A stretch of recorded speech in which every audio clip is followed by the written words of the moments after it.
Hey, it's Mike again, the Erudite DM, and I wanted to spend a few minutes with you talking about the 4D style of gaming in RPGs. I'm not sure how many of you are aware of it. It's kind of funny because if you're like me and you do some YouTubes yourself, some maintain a channel and put out content, you tend to watch a lot of YouTube and a lot of other gamers and sometimes people we hold up as the experts in RPGs, which is just funny.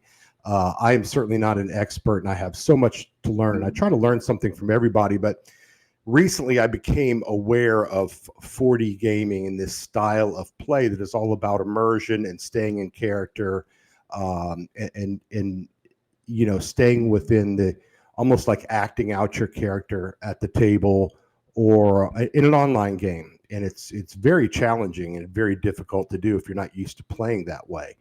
I have not played that way. If you watch any of my live streams with Tim Shorts and Ken Harrison, Vance Atkins, Paul Turner, recently Chubby Funster has been sitting in with us on our Monday night live streams, and we've recorded a few things, and we became aware that a very popular, I think he's pretty popular, certainly a very knowledgeable guy, goes by Table Runner Crispy, or just Crispy for short. He actually was watching our live streams, and his whole shtick on his channel is he will kind of watch, and I don't want to say grade live streams, but he'll run a commentary and he'll stop and say, oh, you didn't need to do that. You didn't need to tell the players that. You should have just said this as a GM. It is extremely helpful. You learn a lot about playing this style of play. You can take what you want from it or leave it altogether. And Crispy found our show one way or another, probably by following Chubby. Certainly not me. I don't have that. I'm not that big a channel. I'm nobody. But I shouldn't say that because some of you are following me and subscribing and I guess enjoy my content. So I shouldn't belittle that. I appreciate your support, believe me. But anyway, Crispy had found us a week or two ago and then did a video where he's playing one of our live streams and just kind of, makes comments and gives feedback to his audience about what we're doing and what we're saying and how we're playing the game. I believe he and Chubby know each other. So, as I said, Chubby was the GM, and Chubby was like, "That's fine, that's cool. I'm happy to listen to what you have to say." And we were all very open about it once we found out about it. But our game is very much a lot of friends who know each other, I guess, pretty well.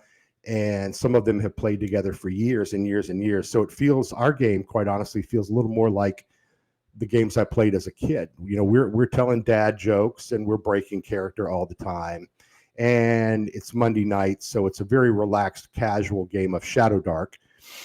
And I think a lot of people probably play that way. Nothing wrong with it at all, and it's a lot of fun.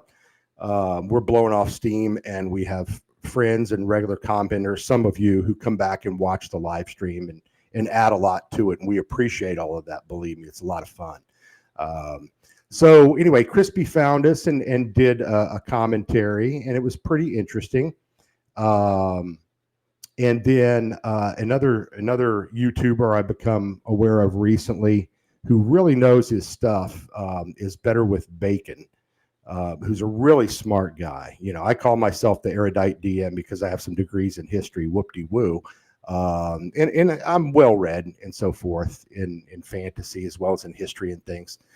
But this guy really knows some stuff that just blows my mind. And Better with Bacon and Table Runner Crispy are channels that if you're interested in role-playing, you're interested in looking at different styles of play, you owe it to yourself to go subscribe to their channels, check them out, watch them on videos and so forth. I was, I think last week or a Friday a week ago, I was on the Second Watch. That's a Friday night YouTube live stream where hosted by Lord Mattius, who is Matt, and his friend Gary Lewis, and Brian, who is DM Cloaker. So they talk about different topics and things. And we were talking about Halloween and horror, and how horror, is played out at the tabletop. What are the limits? What are the constraints? How far can you go with it to create an immersive experience? Or is it really just, goofy Halloween, Frankenstein, werewolf, and Dracula kind of stuff? That was the discussion. But if you haven't watched Second Watch, don't be put off by what their titles or their subjects are. They're on Friday nights, 10 p.m. Central, so whatever time zone that is for you. And they usually go about 2 hours. And they very often veer off on other courses and other tangents, but it's great stuff. So a lot of times the title will say one thing, but there'll be this great discussion that'll go on in over an hour. Like the topic had come up as Bacon and I were guests, and the topic had come up about agency for your players at the table. Someone had presupposed that in your game, a player gets possessed. Okay. And Matt was pretty adamant that he felt like at that point, the DM almost, or the GM almost takes over the character, right? And starts playing it for you. And we were all like, well, hold on, maybe you have a quick discussion with the player and say, look, you've been possessed. So this is how you should play this character while he or she is possessed. So we were a little easier going on it, but Matt was very adamant. We had this long discussion. And of course, the 4D play style and immersion and staying in character, those kind of topics came up. You can go watch it. It was recorded, of course, on the Second Watch, and I urge you to do that. But check out Better with Bacon and check out Table Runner Crispy. I'm learning a lot from these guys, and in the end, I'm guessing right now, I'm leaning towards it probably won't be my choice of play style, but if someone wanted to play that way, I would certainly give it a try. I wouldn't be the person to lead that game or to be the judge or the GM or the DM, but I could certainly give it my all as a player. And when you're playing somebody else's game and you've said, hey, I'm willing to compromise and play something out of my wheelhouse, if you find that fun, if you find that educational, then you owe it to yourself and you owe it to the other people in the game to give it 110%, I feel.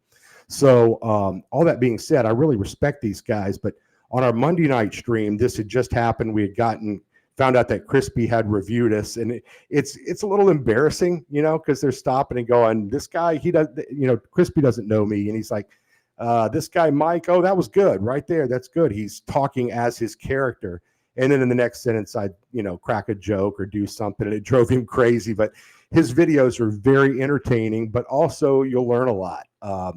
And I think it does lend something to the game, even if you're not fully into this 4D style of play. It does make things a little more enjoyable at the table. If you get too much side talking, too many people pulling out the rule book because they're not really prepared, or they don't know the game that well, or whatever it may be, that can it does become very beer and pretzels, and there's nothing wrong with that. That tends to be more the games I play in that style, but not always. So I did a little research here, and by a little research, I mean, I stuck it into AI and I looked for some definitions. That was the extent of my research. But if this is accurate, I found the 4D style, and I'm going to probably have Bacon on the show if he's willing to do it. He could explain 4D so much better, and I think it would be interesting and useful for all of you as well. But this is the qualifications I found for the 4D style, and the 4D stands for 4 dimensions of role playing or character development. And the first one would be depth of character, where you're focusing on the character's personality, their backstory, their emotional complexity, and you literally are acting out that character in the mind of the character with everything you know about that character, not you, the player, but the character. So you only know what your character knows at the tabletop. And I'm not against that at all. The second pillar is decision making, and that means prioritizing player choices that impact the narrative or world in meaningful ways. So definitely, a railroad here is not going to work. The players are in effect running the game. and they're acting it out in such a way that they don't, stop when they're going down the dark hallway in a dungeon and they come up to the door. They don't say things like, "Do I hear anything?" Instead, they say, "I listen at the door." You know, I examine the door. I check the hinges. I notice or I take notice of the lock and the door handle, and I explore it, looking either for a trap or to determine whether it's locked or not. But you don't ask out of character questions, right? You just describe what you are doing and what actions you are taking. And over time, it does get a little easier and it feels more immersive in the game.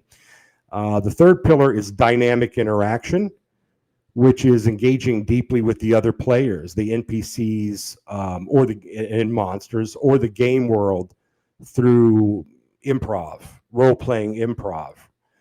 So you're having discussions and you're asking questions of other characters. Your character is talking to them and asking them, "What do you want to do?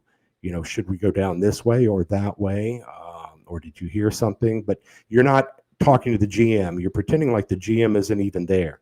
And the GM is just reacting. And if the GM needs to interject and say, "Character X, make a perception check," or, make a wisdom roll, or whatever it might be, they'll jump in and do that. The fourth pillar of 4D is driven goals. So that's pursuing character-specific objectives. The characters have decided what they want to do and what they want to achieve, or their motivations and how they want to play that out. Far beyond just simple combat situations or completing a goal or a task.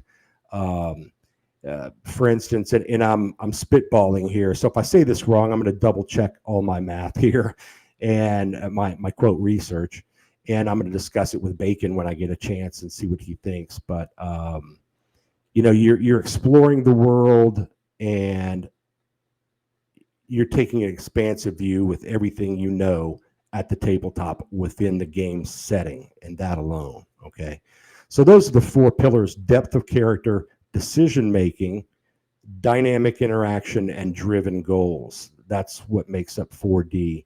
And you'll see it sometimes in systems like D&D 5e or Fate Core or Powered by the Apocalypse games, those type of games, from what I understand. So the really most important thing I wanted to say about 4D is I joke about a lot of things on here with you, and also when we're doing our live stream plays, I might poke fun at that style. I know I did Friday night, and maybe I'm being too sensitive myself here, but I in no way am belittling or putting down that style of play. For all I know, I might wind up playing more and more like that and find more value from it. But to share it with you and see if we can both learn something and how to be better players, I think is something of great value. There are people that have subscribed to my channel, and I'm sure subscribe to all these RPG YouTuber channels, coming from different places. Some are newbies, not only in Shadowdark, but maybe to RPGs. And they haven't heard all these terms before. They don't know that there are shows on where, 40-year gamers are talking about these experiences and these different issues, which is really funny because we are drilling into entertainment. We're really drilling into a game we all share and play, or a hobby we all share and play. And there's nothing wrong with that. It's just we're geeking out to the nth degree here, and I'm as guilty of it as anyone. But it's a good thing, right? You're not down in the pool hall. You're staying off the streets. You're not hanging out in bars. All things that I'm not against, but I'm getting older anyway. So probably better that I geek out on role playing instead. So yeah, Better with Bacon and Table Runner Crispy. Check out their channels and watch here. Subscribe to my channel if you like to talk about these things. And whatever kind of player you are and however long you've been in RPGs, I think you'll learn something from them. And certainly it bridges some really interesting discussions, and I hope to have more of those. And I hope to be able to bring you somebody like maybe Crispy. I don't know. I don't know him well enough. I have played a game with Better with Bacon, and he is a very intense, thoughtful, driven player, right? He's really into the game and he stays in his role. There's not a lot of jokes and frivolity, but really a smart guy and a lot of fun, a lot of good things to learn. So I'll probably, beating a dead horse here. I wanted to keep this short, but I wanted to say I'm in no way knocking 4D. In fact, I want to learn more about it if I'm being serious, and I am being serious tonight. So keep watching the channel, keep playing games. Do take a look at the Second Watch and give it a chance on Friday nights with Matt, Lord Mattias, and Gary Lewis and DM Cloaker. And I promise you, you're going to learn some stuff, and you're going to listen to some really interesting discussions about our games and the hobby we all love. So I hope to talk to you soon and have something good to say. Thanks for watching.